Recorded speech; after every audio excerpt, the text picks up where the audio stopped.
पदाय कृष्ण पृष्ठाय भूतले श्रीमती मधुसूदनाय भक्ति नाम नमस्ते मधुसूदनाय भक्ति कात्यायते दुर्लभ कृष्ण भक्ति अति सरल काल हरे कृष्णा हरे राम राम राम हरे राधे बोल जी। आप में से किसी का कोई प्रश्न? आपको देख के मुझे प्रश्न होता है। साधक के जीवन में किन किन चीजों का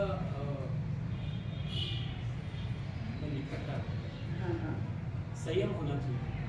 साधक जीवन में किन किन चीजों का संयम होना चाहिए? किन पदार्थों में? खाद्य पदार्थों में या सभी चीजें? अगर खाद्य पदार्थों में है तो भगवान का भोग लगाओ, प्रसादी पाए।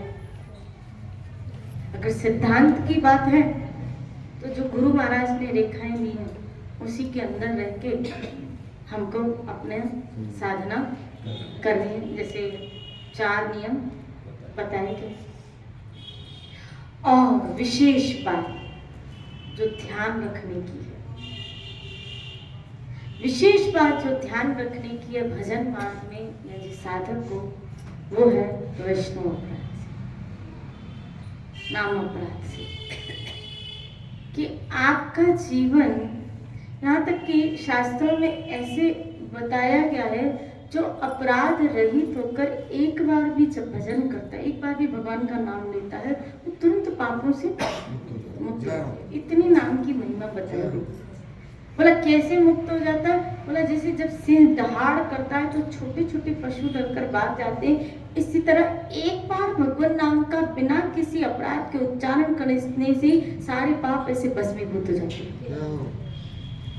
तो अगर हम साधना कर रहे हैं, भजन मार्ग में चल रहे हैं, अपने आप को संयम रखते हुए चल रहे हैं, तो विशेषकर अगर उस भजन का वास्तविक लाभ हमें प्राप्त करना है तो अपराध मुक्त होके हमको भजन करने की पूरी कोशिश करनी चाहिए। मान लीजिए कभी किसी कारणवश जीव है, इंसान है, अपराध बन भी जाए तो फिर संकीर्तन कर लीजिए। और विशेषकर अगर वैष्णव अपराध हो जाता है तो उस वैष्णव से जल्द माफी मांग लीजिए, नहीं कर आपका मन भजन में वैसा लगने वाला नहीं है।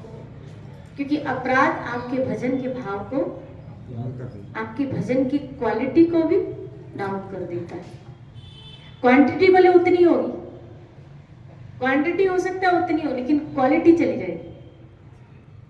जहां अपराध आया वो भजन की वो क्वालिटी चली जाती है, वो भाव दशा चली जाती है।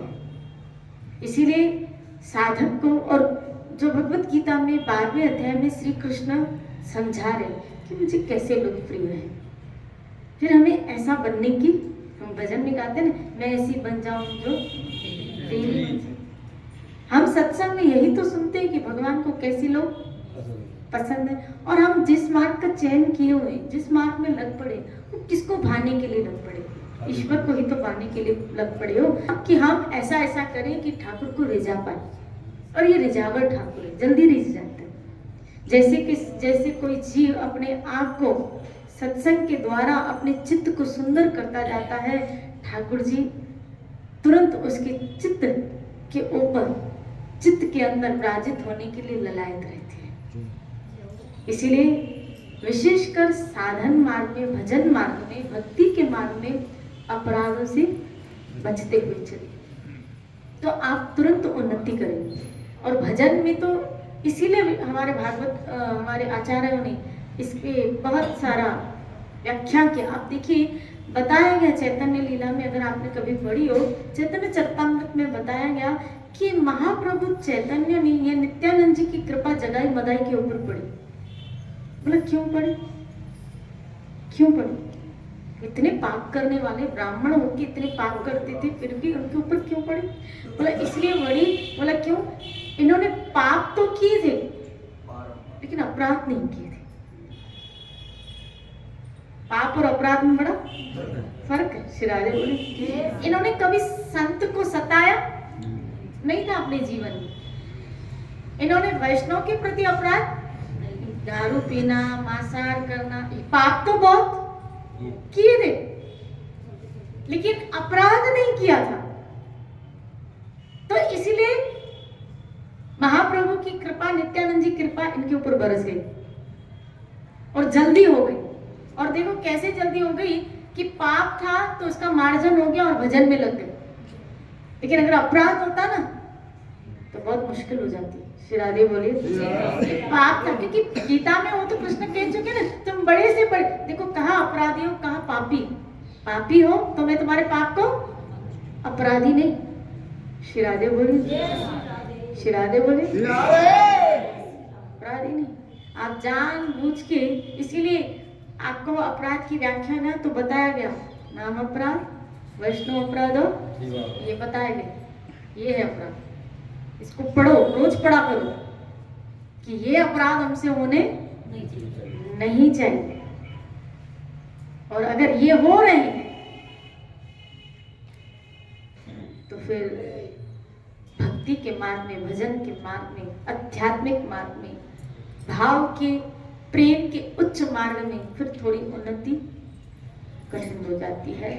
यानी यूं कहिए कि अपराध के साथ आपकी गाड़ी भजन की ज्यादा टाइम नहीं चलने वाली है। श्री राधे बोलिए। विश्वनाथ चक्रवर्ती महाराज इसको ऐसे लिखते हैं, माधुरी कदम्बनी नामक शास्त्र में वैसे लिखते हैं, अपराध अगर आप कर रहे हैं तो ऐसे ही है जैसे हाथी का स्नान कर रहे हो। हाथी पानी में जाता है और बाहर पानी में से निकल के मट्टी में क्या करता है, लोटपोट। तो उसका पानी में स्नान करना और न करना बराबर होता है। इसी तरह अगर आप अपराध कर रहे हैं और फिर भजन भी कर रहे हैं तो आपका भजन करना ऐसे हुआ जैसे हाथी का स्नान। तो लग रहा है, लोगों को लग रहा है भजन, जैसे कई लोग बोलते हैं ना, हम इतना भजन करते हैं लेकिन हमारे अंदर वो भाव, वो प्रेम, तो तुम अपराध भी तो कर रहे हो। श्री राधे बोले। अपराध भी तो कर रहे हो। कभी कभी सेवा के अपने उसूल निकाल लेते हो, अपने नियम निकाल लेते हो, जो है उसके अनुसार चलो। श्री राधे बोले। अपने सिद्धांत निकाल लेते हो,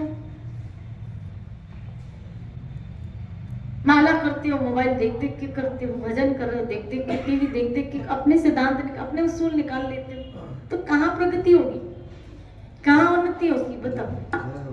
श्री राधे बोलिए। सिद्धांत के अनुसार चलोगे, शास्त्र के अनुसार चलोगे, उन्होंने कहा उन्नति होगी, तो गड़बड़ी कहाँ कर रहे हैं हम? यहाँ गड़बड़ी कर रहे हैं कि अपने मन माना ढंग के अनुसार हम उसूल और सिद्धांत निकाल लेते हैं, और एक तरफ भजन भी करते हैं और एक तरफ अपराध भी कर रहे हैं, तो गाड़ी बैठती नहीं। यानी वो चित्त में परिवर्तन आता नहीं। वो धोबी का वो गधा क्या बोलते हैं, चिताती गधी होती आंख खुलती।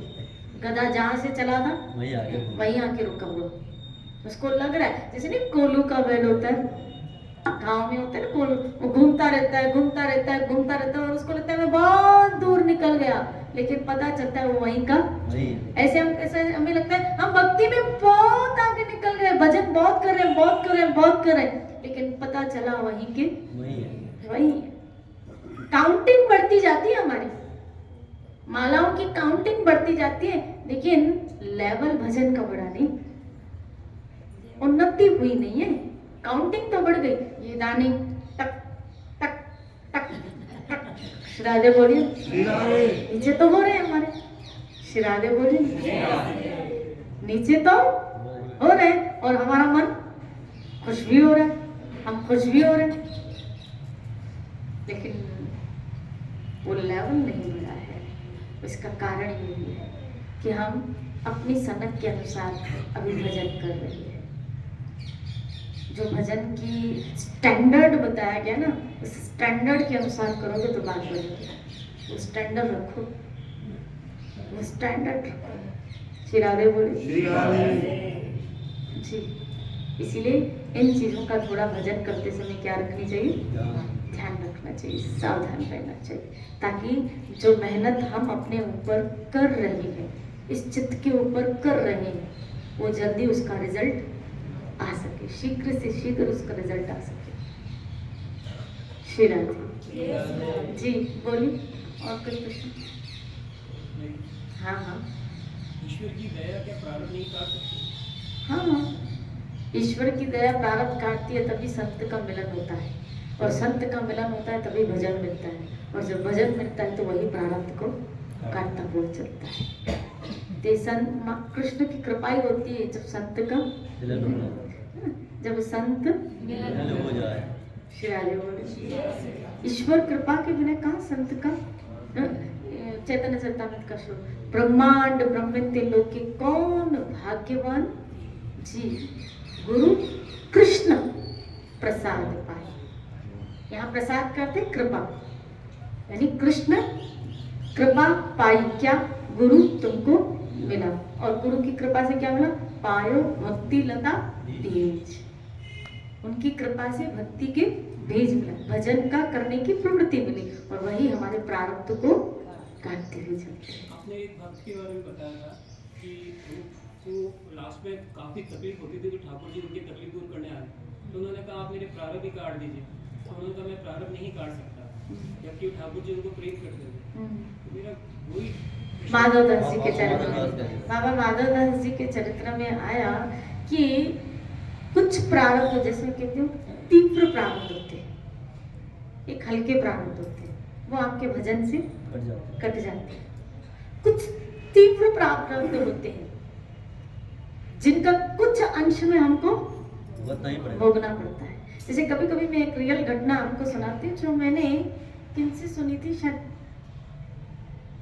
इस वृंदावन के कोई संत उनके मुख से ही सुनी थी, या कि संत के मुख से ही सुनी है मैंने, मुझे आपको बता रही हूँ। रियल घटना राधा कुंडी, रियल घटना। एक बाबा थे, नाम मेरे दिमाग से निकल गया है, वो राधा कुंड में झाड़ू लगाते थे,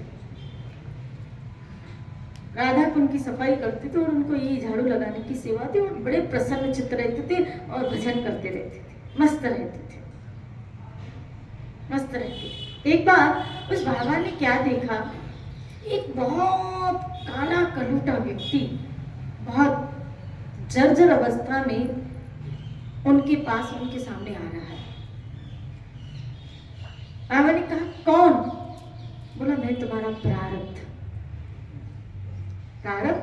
बोला हाँ, ये प्रारब्ध है, मैं जरा हूँ, बीमारी हूँ, और ये कुष्ठ रोग तुम्हें 12 बरस तक भोगना पड़ेगा, 12 बरस तक भोगना पड़ेगा।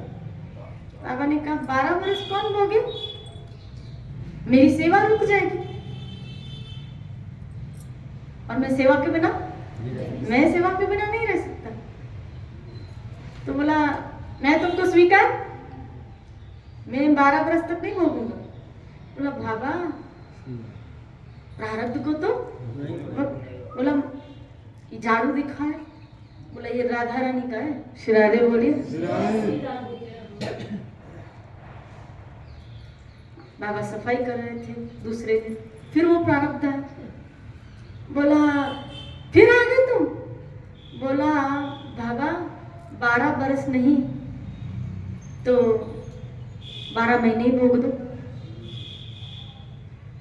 भाई तुम्हारा सूली की सजा कांटे में की, 12 बरस नहीं तो 12 महीने भोग दो। बोला 12 महीने फिर से वहां से वंचित रहूं, मैं सेवा को छोड़ नहीं सकता, चलो यहाँ से। वो गया, फिर तीसरे दिन आया, बोला बाबा 12 महीने नहीं तो 12 दिन ही भोग दो। शिरावे बोले, बोला 12 दिन भी मैं सेवा नहीं छोड़ सकता, उसको निकाल दिया। फिर चौथे दिन आया, बोला बाबा 12 दिन नहीं तो 12 घंटे ही भोग लो। शिरावे बोले ठीक है 12 घंटे भोग लूंगा। अपने शिष्यों को बुलाया, बोला देखो लेकिन अब 12 बरस का 12 घंटे में तो ये 12 साल का पीड़ा 12 घंटे में सहन करेंगे। अब सोचो 12 बरस की पीड़ा 12 घंटे में तो कितनी मात्रा में पीड़ा होगी, और वो संत महापुरुष ही सहन कर सकते हैं, हम हम और आप जैसे लोग नहीं। श्री राधे बोली। तो बोला मैं आऊंगा पूरे वेग से, क्योंकि मैं 12 वर्षों का 12 घंटे में मेरे देखिए क्लियर कर रहा हूँ। तो बोला तुम कितने वेग में भी आओ, मैं सारी पीड़ा 12 घंटे में, 12 घंटे फिर भी सेवा छोड़, भाई एक दिन चल जाएगा, वो भी रात्रि में आना, 12 घंटे रात्रि में, दिन में अपनी सेवा पूरी कर लूंगा। श्री राधे बोली। अपने शिष्यों को बुलाया, बोला कि देखो मैं जा रहा हूँ अपनी कुटिया में, और मुझे कोई भी डिस्टर्ब मत करना, दरवाजा मत खटाना, भले मैं कितना भी चिल्लाऊं, कितना भी चीखूं, मैं अपने भजन में रहूंगा, लेकिन दरवाजा कोई भी मत खोलना, मैं खुद ही बाहर सुबह निकल के आ जाऊंगा। बाबा अंदर गए, कुंडी को बंद कर दिया, और वो उनका प्रारब्ध आता है, और इतने वेग से आता है, इतने वेग से आता है कि बाबा चिल्ला उठते। श्री राधे बोली। तीव्र प्रारब्ध था। अब सोचो ना, 12 बरस का 12 घंटे। श्री राधे बोली। लेकिन वो अपने भजन में मस्त थे, इसलिए उस वेग को सहन कर गए, और जैसे वो प्रारब्ध खत्म हुआ, सुबह उठे और अपनी सेवा पे फिर पुनः चले गए। तो महापुरुष कर सकते हैं। श्री राधे बोली। कोई कोई तीव्र प्रारब्ध होता है जो हमें भोगना ही पड़ता है। उनकी चींटे फिर वो कुटिया में हो गए उनकी। ऐसा भी किसी ने कहा। श्री राधे बोले बहुत वेग से आया था वो प्रारब्ध, बहुत वेग से। जरा आके और उसे निवेदन करते हैं कि भाई मैं आपके शरीर में प्रवेश करना चाहता हूँ, मेरे को इजाजत दो। मेरे को इजाजत। हाँ, ऐसा भी आया है कि उन्होंने अनुज्ञा भी नहीं की थी जरा ने, अर्थात उस बीमारी ने, कि मुझे आज्ञा दीजिए, और चरण स्पर्श करके, यहाँ तक कि मैंने सुना था कि उस संत का चरण स्पर्श करके फिर उसके उसमें शरीर में प्रवेश किया। श्री राधे बोली। तो वो संत महापुरुष पहुंचे जो भजन करने वाले हैं, जिनकी चेतना पूरी तरह, तो वो तीव्र प्रारब्ध को देखो उनको भी भोगना पड़ा है। लेकिन अब वो उनमें इतनी कैपेसिटी थी कि 12 बरस की 12 घंटे में, हमें क्योंकि थोड़ा थोड़ा हमें इतना सहन नहीं कर पाते, तो इसलिए भगवान थोड़ा थोड़ा करके दुख देते, थोड़ा थोड़ा करके कष्ट देते। प्रारब्ध बहुत लंबा है, लेकिन वो थोड़ा थोड़ा करके दे रहे हैं। क्यों? क्योंकि पता है, जैसे कभी कभी क्या होता है, आप देखो पेशेंट के अनुसार डोज का पावर दिया जाता है। अगर बच्चा छोटा है पेशेंट, तो उसको बच्चों के हिसाब से उतना ही डोज देगा डॉक्टर, और बड़ा है तो उसको कभी कभी 500 और mg ये भी पावर दी जाती है। श्री राधे बोलिए। दी जाती है, 1200 mg भी दी जाती है। श्री राधे, क्योंकि जो जितना पावर डाइजेस्ट कर पा रहा है। तो इसी तरह भगवान भी जीवों के प्रति एक ममत्व, एक दया बुद्धि हमेशा रखते हैं। क्या? कि पता है ये इतना ही सहन कर पाएगा, ये इससे ज्यादा नहीं सहन कर पाएगा, तो इसलिए हमारा प्रारब्ध थोड़ा लॉन्ग टर्म तक चलता है, लॉन्ग टर्म तक चलता है, क्योंकि पता है ये इतना दुख सहन नहीं कर पाएगा, इसकी शिकवी शिकायत चालू हो जाएगी। श्री राधे बोली, नहीं सहन कर पाएगा। इसीलिए भगवान काटने में पूर्णतः समर्थ है, लेकिन तीव्र प्रारब्ध हम सबको, इसीलिए कबीर को कहना पड़ा, कर्म करे तो क्यों करे, कर कर क्यों पछताए, बीज बोए बाबुल के हमें खाने ही पड़ेंगे वो कांटे। हाँ, भजन कर रहे, इसलिए भजन कर रहे कि उस दुख में कम से कम कृष्ण का कंधा मिल जाए, कृष्ण का सहारा मिल जाए। तो अगर कृष्ण का सहारा उस दुख में मिल जाएगा ना, तो वो दुख थोड़ा हल्का हो जाएगा। श्री राधे बोलिए। जब कोई भक्त उसके जीवन में दुख आता है, शारीरिक रोग या पीड़ा, कोई कष्ट आता है, तो उसके मुख से नाम ही निकलता है, हा राधे, हे हरि, हे गोविंद। आप देखो गजेंद्र के जीवन चरित्र में आया, दुख आया मुंह से ठाकुर का नाम ही निकला, उसकी तरफ ही पुकार निकली। तो जब भक्त के जीवन में दुख आया तो वो और किसी को नहीं पुकारेगा, वो ठाकुर को ही पुकारेगा, उसको ही याद करेगा। और संतों ने तो ऐसा गाया, क्या करूं ऐसे सुख को जो हरि नाम दे बुलाए, बलहारी जाऊं ऐसी दुख की जो पल पल नाम। क्यों ऐसा होता है? क्योंकि सुख में एक तो सारे मेंबर सब इकट्ठे हो जाते हैं और हम एक भय लगा रहता है कि उसमें कहीं हम खो न जाए। अब इतने मेंबर आ गया तो उसमें खो जाएंगे तो ईश्वर चेतना तो थोड़ी देर के लिए विस्मृत तो हो ही जाती है, लेकिन दुख में सब छट जाते हैं, साइड हो जाते हैं, फिर वो बंदा अकेला रह जाता है और उस अकेले में उसको खाली ठाकुर जी के अतिरिक्त और कोई सहारा नजर नहीं आता, इसीलिए वो उसको याद करता रहता है। तो अच्छा है वो दुख ईश्वर की क्या लेके आता है, हमको निकट लेके आता है, भगवान के निकट लेके आता है। मान लीजिए फॉर एग्जांपल दे रही हूँ कि कोई व्यक्ति बहुत सीरियस बीमार है और उसको हॉस्पिटल लेके गए, आईसीयू में भर्ती हो गया, अकेला ही तो है अंदर, अकेला ही तो है अंदर, श्री राधे बोलिए। लेकिन शादी का माहौल है,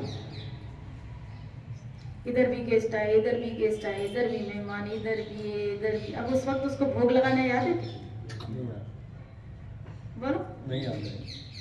उसको भगवान का स्वरूप घर में विराजित है, उसको ये सब याद है? वो तो 2 दिन छोड़ के वहाँ कहाँ बैठे, रिसोर्ट्स में जाके बैठे। श्री राधे बोली। और कभी भगवान को लेके भी जाते हैं तो क्या दशा होती है, मैंने देखा है। श्री राधे बोली, बोलो ना श्री राधे, कहाँ याद रहता है? ये प्रैक्टिकल एग्जाम्पल दे रहे हैं, सुख में कहाँ याद रहता है और दुख में वो आईसीयू में, और दुख से जो पीड़ित हो रहा है, हे गोविंद मुझसे अब सहन, मेरी क्या करो सहायता। भले वो हाथ में माला उठा नहीं पड़ा है, लेकिन उसके चित्त में वो जरूर उस चित्त से बहुत निकट चला जाता है ईश्वर के। ये मैं अपना अनुभव बता रही हूँ, बहुत निकट चला जाता है ईश्वर के, बहुत नजदीक चला जाता है ईश्वर के, कि अब लगता है बाहर से सहारे खत्म। श्री राधे बोले। इसीलिए कभी कभी तो संतों ने दुख ही मांगा, कहीं संतों ने दुख ही मांगा। क्यों? क्योंकि वो ईश्वर के बहुत निकट पहुंचा लेता है। बाकी तो ये भीड़ लगी है, इसको छंटते देर नहीं लगी, इस भीड़ को छंटते देर, ये तो पता तब तक है जब तक हम इनके अनुकूल है, तब तक भीड़। आदमी अकेला, भीड़ तन्हाइयों का मेला है, आदमी अकेला है। भीड़, ये तो जब तक हम इनके अनुकूल है एटीएम कार्ड बने रहोगे तब तक एटीएम कार्ड बने रहोगे जब तक हम इनके अनुकूल हैं। श्री राधे बोली, तब तक ये भीड़ है भाई। और ये शरीर कमाने के योग्य नहीं हुआ, बीमारियों का घर हुआ, इनके अनुकूल नहीं हुआ। अरे इनके प्यारों के भी अनुकूल नहीं होता है तो इनको मुंह फेरते देर नहीं लगती है। अब देखा करो, श्री राधे बोली, हम थोड़े अनुकूल, इनके चेहरे देखा करो, आपको उनके चेहरों से डर लगेगा। ऐसा ही ये संसार। श्री राधे बोली। इसलिए उस मालिक से बनाते हुए चलो कि ये प्रभु मैंने देख लिए, ये रंग जगत के रंग क्या देख, ये सब सारे रंग देख लिए, सब ब्लैक एंड व्हाइट है, दिखते रंगीन है लेकिन है ब्लैक एंड व्हाइट। दिखते सब रंगीन है लेकिन है सब ब्लैक एंड व्हाइट। और कृष्ण दिख नहीं रहा पर है रंगीन। हमारा ठाकुर रंगीला है, रसीला है। श्री राधे बोले, वो आता है तो जीवन रंगीन बन जाता है, वो आता है तो जीवन रसीला बन जाता है। इसीलिए तो हम कहते हैं कृष्ण के निकट जाना मतलब सुख, संसार के निकट जाना मतलब दुख, इसलिए कोशिश यही करनी चाहिए कि हम श्री कृष्ण के निकट ही जाएं। और ये दुख सहायता करता है निकट जाने। और शरीर आज नहीं तो कल जर्जर तो होने वाला ही है। किसको बुढ़ापा नहीं आएगा, किसको बीमारियां नहीं आएंगी, किसको मौत नहीं आएगी। क्या है इसकी गति मुझे बताओ? दुर्गंध, सड़ जाना, एक मुट्ठी राख, हम्म? एक मुट्ठी राख है। एक मुट्ठी राह। मैं तो उस दिन गई थी सत्संग में, अभी ठंड के दिन हुए ना, देखना चिड़िया हो जाएगी। ठंड के दिन है ना, तो ये जब शरीर को जलाते हैं ना, तो जिस जगह जलाते हैं ना वहाँ हीट हो जाती है, तो कुत्ते आके उस राख में सो जाते हैं और कभी कभी सुसु करके चले जाते हैं। तो तुम्हारी गलती, तुम्हारी हड्डियों के ऊपर कुत्ते ने, जिस शरीर को कहते थे कुत्ता टच हो जाए तो अपवित्र हो जाए, उस राख के ऊपर जो इसका राख हो गया, इस चमड़ी का राख हो गया, उसके ऊपर कुत्ते ने सुसु पट्टी करके चला गया। क्या गति इस शरीर की, क्या अभिमान करते, क्या अभिमान करते हो। इसलिए भाई ईश्वर के निकट, दुख क्या करता है, हमें प्रभु के निकट लेके आता है, गोविंद के निकट लेके आता है। इसलिए वो लोग बड़े भाग्यशाली है।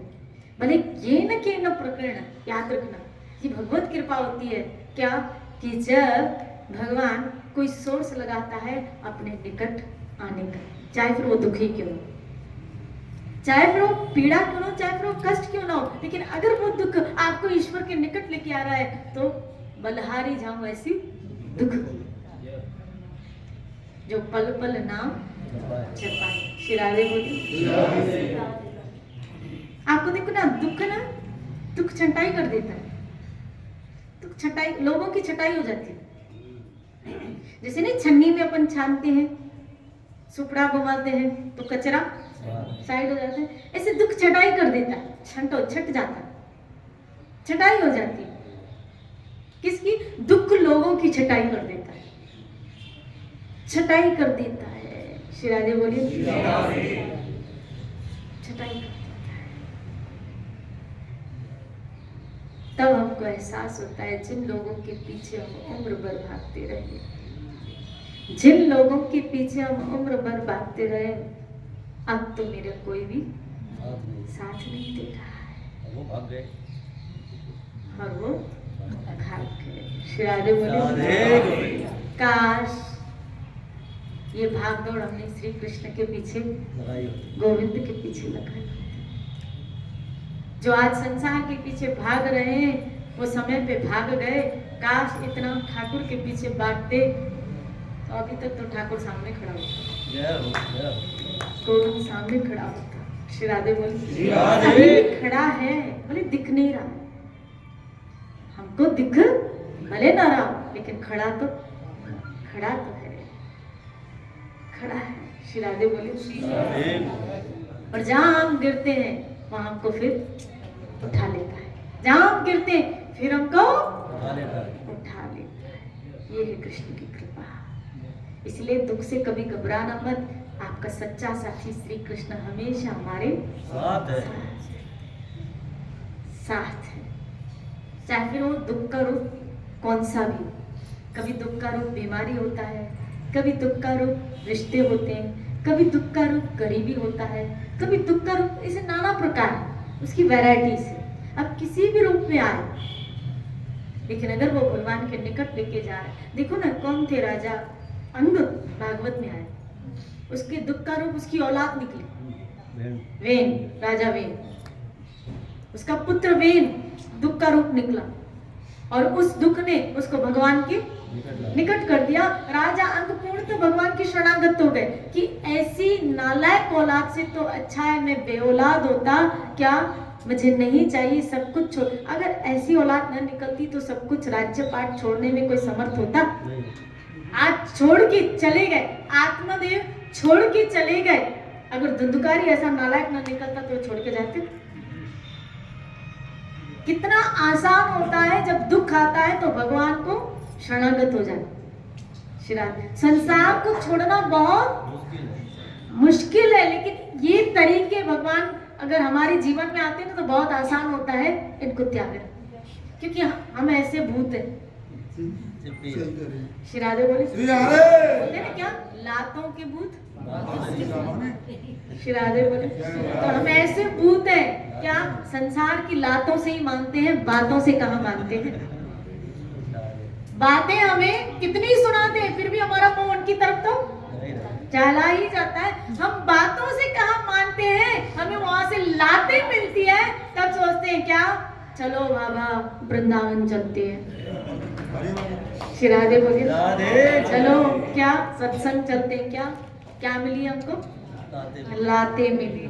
कभी मिला निकाल देते ये तो नस्गाओ तक कभी है। श्री राधे बोली, बोलो ना श्री राधे। लातों के भूत बातों से ना माने। श्री राधे बोली, ये भगवत कृपा है, ये मेरे ठाकुर जी की अहेतु की कृपा है। लात मिले संसार से तो भी कृपा मानना, बातें सुनने को मिले तो भी कृपा मानना कि ये सब तरीके हैं ईश्वर की तरफ बढ़ने के, ईश्वर की तरफ निकट जाने के। ठीक है, कल हम सब चल रहे हैं। हाँ,